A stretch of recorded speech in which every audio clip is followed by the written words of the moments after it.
Okay, hello everybody. Welcome to Korean Atlanta Mentorship. And in this video, we're just going to do another Velocity Banking review. And today we're going to drink the Velocity Banking Kool-Aid. So I asked the Meta AI to draw a picture of Velocity Banking Kool-Aid. This was here. And then this was Velocity Banking Crack. So I think Kool-Aid's a little bit better than crack, although I've heard that the term drink the Kool-Aid is not something you really want to engage in, but let me just kind of quickly look up the word drink the Kool-Aid. All right. Drinking the Kool-Aid is an idiom that means to blindly accept a dangerous or foolish idea or philosophy. It is often used to describe following a cult leader or group think. Uh-oh. So, well, hopefully what drinking the Velocity Banking Kool-Aid's a little bit different from that, which is what we're going to do today. So we're going to study velocity banking. So, what is velocity banking? All it is a debt payoff strategy where you throw all of your money into debt with the help of a line of credit. And the first step to doing velocity banking is simply creating a budget. You have your income, you have your expenses, you have your leftover savings, and then in your expense breakdown, you list every single debt that you have. So, we have 3 credit cards, we have 2 auto loans, we got a student loan, a mortgage, and then here in the last line, we have our general expenses that are not debt, right? We see that the whole point of the strategy is to eliminate all the debt that we have, but we also have to account for things that are not debt, which is why we put them into one general bucket: food, gas, insurance, and everything else. So what we're going to do with velocity banking is we're not going to increase the amount of money that we make, okay? But we're deliberately not going to save any money. We're saving money is banned here. So you see here, we're negative $780. We're somehow going to make it go to $0 and have something called cash flow. And we're going to increase this cash flow number by simply moving some debt into the line of credit. Okay. And I'm going to show you what I mean by that. So you see here in my checking account, I don't have any money here. $0 in my checking account, and as soon as money comes in, then it goes to the line of credit. And as when I need to pay for things, the money that I need to pay for my expenses just comes out of my line of credit. And if you don't know what a line of credit is, all it is a financial tool where you could borrow money, pay it back, and then use it over and over again. So this is my home equity line of credit. If you've never heard of a home equity line of credit, just go ahead and Google it. HELOC. Think of it as a giant credit card based on the value of your home, right? Or what you call home equity. You can use it anytime you want. You click a button on the bank's website, and then they'll allow you to dump money. And in my case, up to $280,000 at a 7.5% interest rate. Okay. So we're going to use that as what we call our main operating account. So the difference between the average American and the velocity banker is not the amount of income that we make.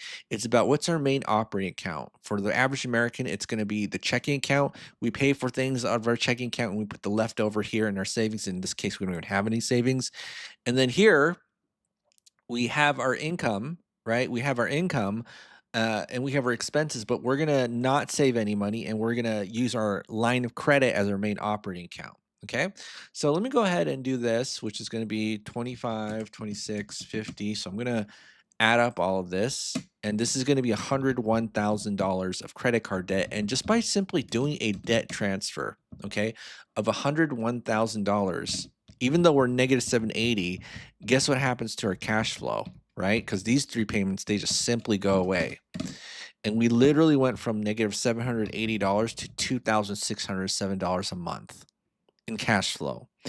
And then the final step is you put your entire paycheck into the line of credit, this 101, whoopsie, let me put extra zero, $1,000. And then we take our expenses out and then we rinse and repeat over and over again by taking out this, our debt by our what we call our cash flow. And look at the beauty of the strategy. I didn't even make more money, and we literally went from negative 780 to 2,000 in an instant. So let's go ahead and do that.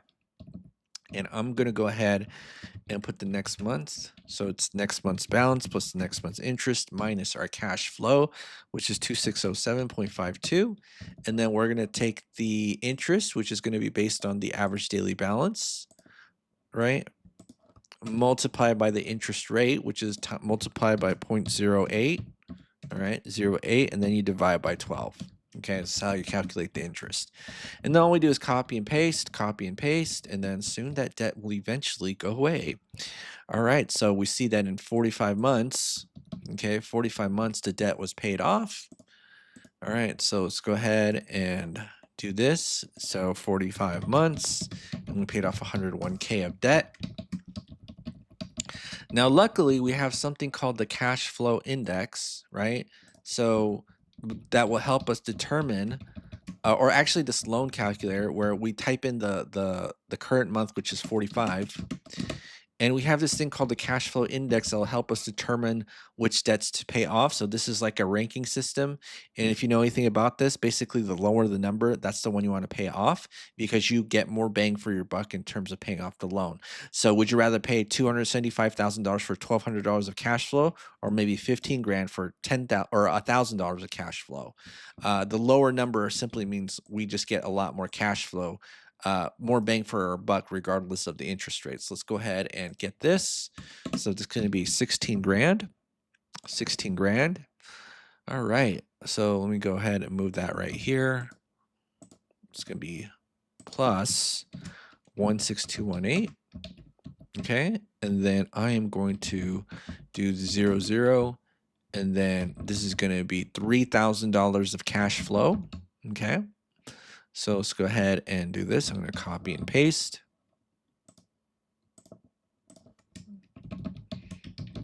All right, so now this is going to be 3713.02. All right, so let's go ahead and see how long it takes us to pay off those car loans up to 50 months. Sweet, sweet. That's pretty sweet. All right, so now, 50 months to pay off, which will be 161K.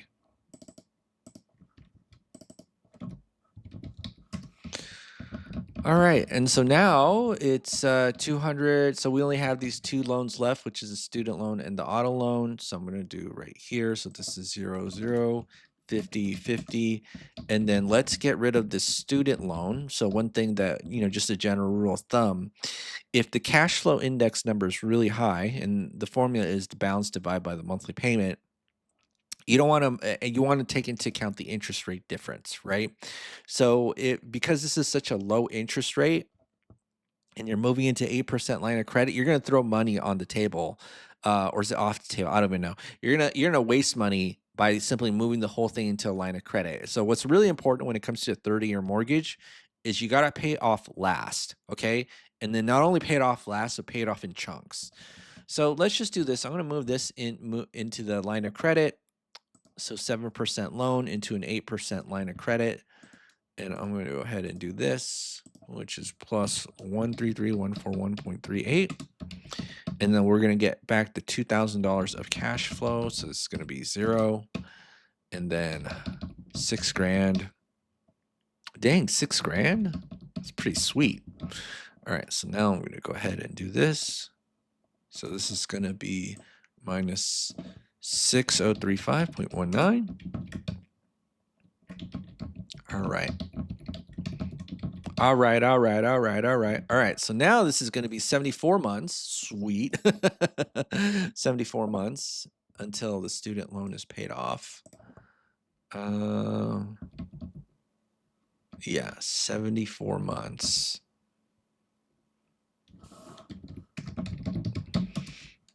So now it's 361K. All right. So now we just got to tackle on the mortgage. All right. So this is going to be 74 months. Whoopsie. 74. This is going to be 0. And then now we just get rid of it by doing what we call the chunking method. So what does that mean? We just take a small piece of the loan, move it into the line of credit, and then we just repay it off over and over again. So let me take out the velocity banking calculator for that. Give me one moment. All right, so there we are with the velocity banking calculator. So if you don't know where I got this from, quick plug for Renatus. I am what we call an independent contracted marketer, meaning that if you're interested in not only learning about velocity banking, but also learning about real estate investing and financial literacy, click the Google form link below. Other than that, all I gotta do is just type in the details and then put this right here. And let me just go ahead and do this, which is $10,000 of income. And then the living expenses is 2,700. So it's everything except for the loan we're trying to pay off. And I'm going to go in here, which is 1264.81. 1264.81. And then this is going to be here, which is 300,000. So 300,000. What's the current balance? Which is, what's the current balance? I don't even know. Oh yeah, 258,209.47. 258,209.47.